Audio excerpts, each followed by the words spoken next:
Baga niya, Mr. Maravillas, mapurga tayo niyan na puro na lang impeachment ni Sara yung topic. Wala man tayong magagawa. Siyempre, iyon ang interes ng tao.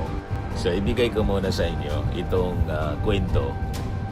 Published ngayon ng Philippine Star. Sabi dito, the upcoming impeachment trial ni Vice Uprising that ousted Estrada in 2001. So, yung ating impeachment court ngayon, kwento mga kababayan.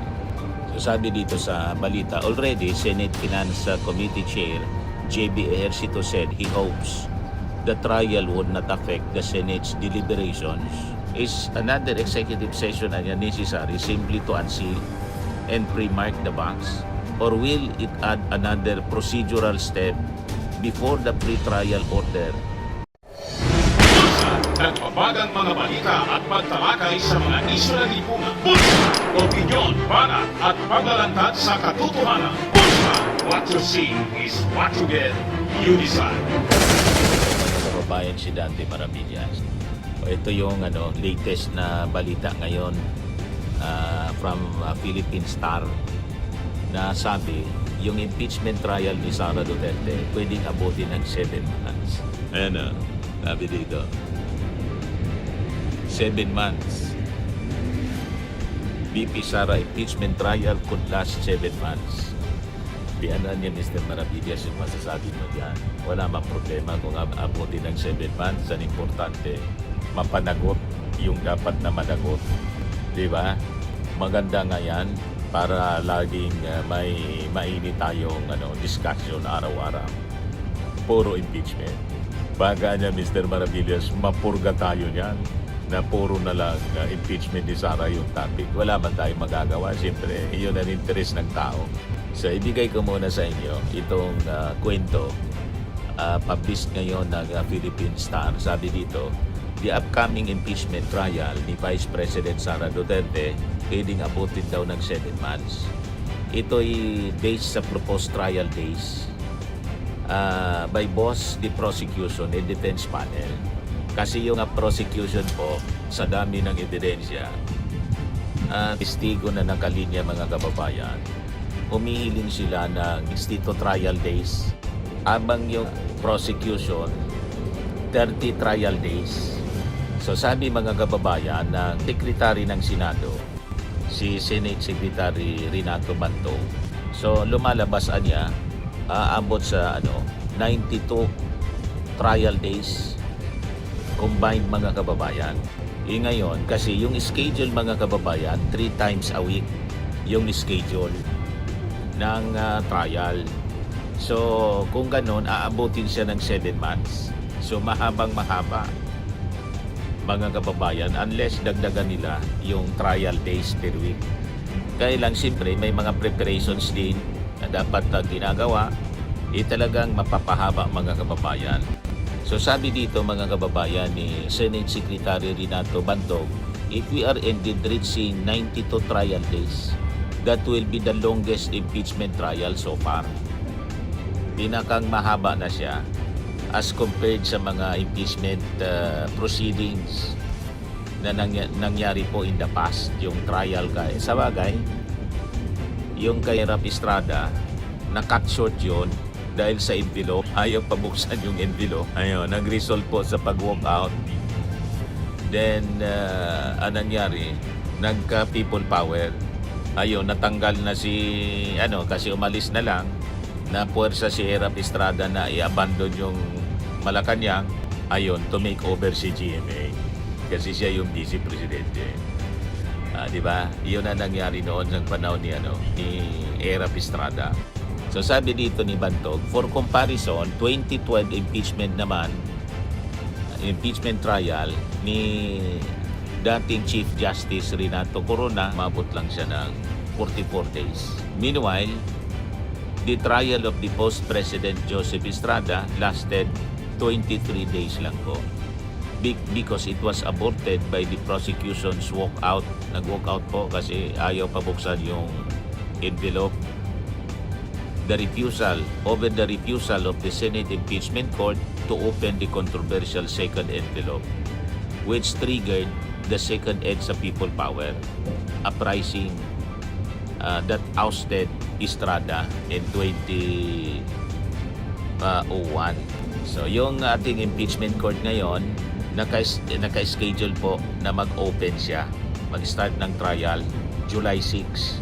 So sabi dito sa balita, with a months long trial before it, the challenge now lies with how the Senate would juggle its function as impeachment court with its regular legislative role of passing laws in tackling the national budget. Kasi siyempre, hindi man pwedeng pabayaan iba pang mga trabaho ng Senado.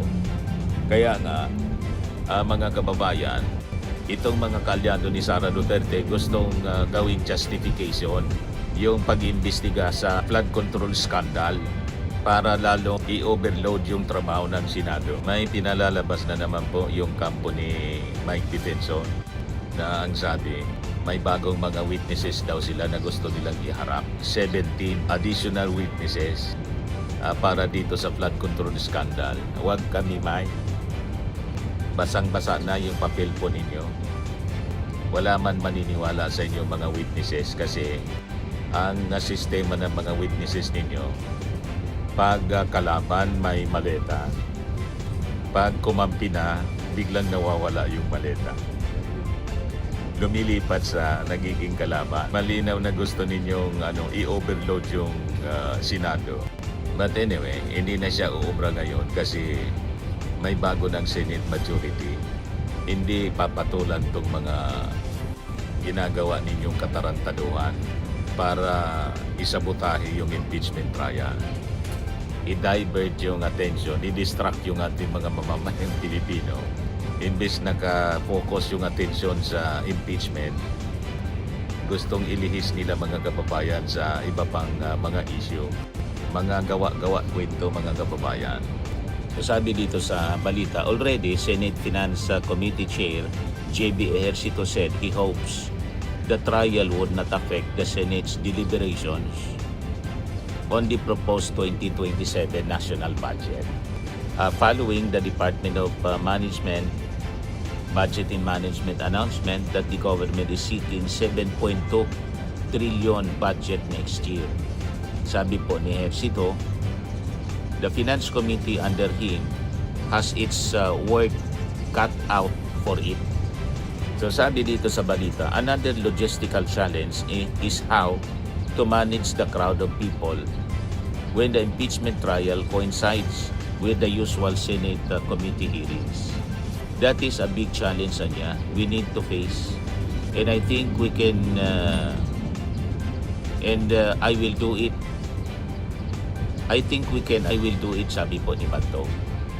So sabi dito sa balita, upon the instruction ni Senate President Sherwin Gatchalian, Bantog said his office would work over the weekend to finish the drafting nitong pre-trial order that would summarize the 5-day pre-trial conference proceedings that ended last Thursday. The order would be released to both parties tomorrow, bukas po Monday, para sa kanilang komento, subject to revision based on the feedback. So the defense has responded to the prosecution's request to unseal and mark as evidence the Green Bureau of Internal Revenue box containing the tax records and income tax returns ni Vice President Sara Duterte at ng kanyang asawa na si Mans Carpio.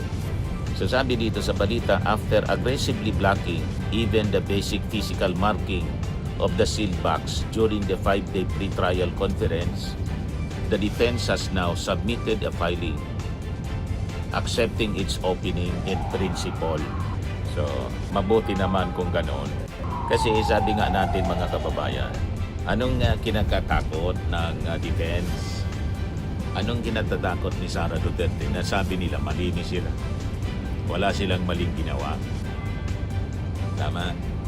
Pag ikaw ay malinis, walang maling ginawa, dapat lahat sang-ayunan mo yung pagbubukas lalo na ng mga documents. Kasi ano man, wala mang makikita doon, di ba? Wala man mali, walang illegal, wala man tagong yaman, sabi nila. So, ang makikita doon, empty, kasi wala man tinatago. Di ba? Pero pag kinontra yung pagbubukas ng mga dokumento, BIR documents, lalong nadadagdagan yung pagduda na may tinatago talaga. May mali. Simple logic, mga kababayan. Ang walang tinatago, matapang na harapin yung mga akusasyon kasi hindi man totoo. Kung hindi totoo, anong rason ayaw mo? Bakit pinipigilan? Ayaw mong buksan? Yan lang mga kababayan ang malinaw dyan. So sabi dito, however, House Prosecution Panel Trial Spokesperson Representative Sia Alonto Adjong questioned why the defense bottleneck the pre-trial hearings if this was their eventual direction. If this was going to be the defense position all along, why wait until after the pre-trial conference to say so? If they were prepared to agree in principle to the opening of the BIR box, why oppose even the simple marking of the sealed box during the hearing? Correct. So doon na pa rin mga kababayan yung prosecution panel. Kasi unang-una mahilig sila sa double talk. Iba yung sinasabi sa ginagawa. Baka budol na naman po. The defense new conditional acceptance comes with string attached.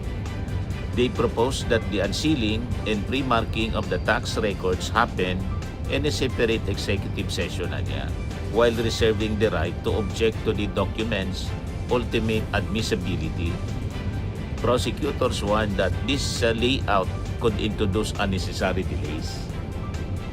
It's another executive session na necessary simply to unseal and pre-mark the box, or will it add another procedural step before the pre-trial order can be issued in the trial can formally begin? That is now for the impeachment court to determine, sabi po ni Adjong. Opening niya and pre-marking documents do not automatically make them evidence. Those issues will still be decided by the impeachment court during the trial. Meanwhile, sabi dito, as the Senate prepares the formal pre-trial order to establish the rules of engagement for Duterte's trial, House prosecutors criticize her 51-page answer for having no plan to face core corruption and grave threat allegations, claiming her defense is merely hiding behind recycled procedural technicalities. Ayon kay Adjong, the Vice President's newly publicized submission niya relies almost entirely on arguments that the Senate proceedings are void due to alleged bad faith and manifest partiality. It only confirms niya our initial observation that the defense could not provide particular counter evidence or argument to challenge, even to contest the allegations contained under the articles of impeachment. Paliwanag po ni Adjong. Adjong noted that the submission niya directly contradicts the defense previous public assertions that they were prepared to dismantle the allegations on their merits at the proper venue. House prosecutors rejected Duterte's claim that her public remarks ordering the assassination of top government officials are protected free speech, warning that normalizing such threats could have dangerous societal consequences. Tama po, pag sinang-ayunan nito na freedom of speech lang yung ginawa ni Sara, magiging normal na lang po yung pananakot, magiging peligrosong president po ito. Huwag tayo dapat pumayag sa ganitong uri na mga pananalita ng palusot. Saan tayo niyan pupulutin kung gagayahin ng mga ordinaryong Pilipino ang ginawa ni Sara Duterte na pagbantaan yung ating Pangulo at sasabihin freedom of expression lang yun. So magiging tama na yung mali. Magiging normal na yung paggawa ng krimen. Di ba po, mga kababayan? Ayan lang po, yung ating short video ngayon. Ako po si Dante Maravillas. Bye-bye po. Training and lifting cream, pinapahid po sa mga pulses in affected area. Mainam po sa paninigas ng mga kaso-kasuan. Ito naman po, Automax Radiant Serum. Sa mukha naman yung application, anti-aging po siya. You will look 10 years younger than your age. Sa mga cancer patients naman po, baka lang gusto ninyo itong itry. Neng siya red mixed fruit drink. Hindi mo po siya gamot, food supplement siya. Kaya lang, gawa siya mga kababayan sa goji berry. Yung goji berry may anti-cancer properties. O ngayon, yung mga inquiries ninyo, dumiritso na lang kayo sa aming messenger sa Facebook para masagot namin agad. Ayos pa? Ayos na ayos niya, Mr. Maravilla. Sa mga nagana po ng malinis and spacious fitness gym, pumunta lang po kayo sa aming Colossal Fitness Gym. May Grab car rental din po kami. But anyway, ito po pala yung aming bagong product na binibenta online. I am worldwide amazing pure organic barley powdered drink mix from Australia. Negosyo to ng aking anak na architect entrepreneur Riz Maravillas. Ayan po. Kontakin na lang po ninyo siya, Riz Maravillas on Facebook.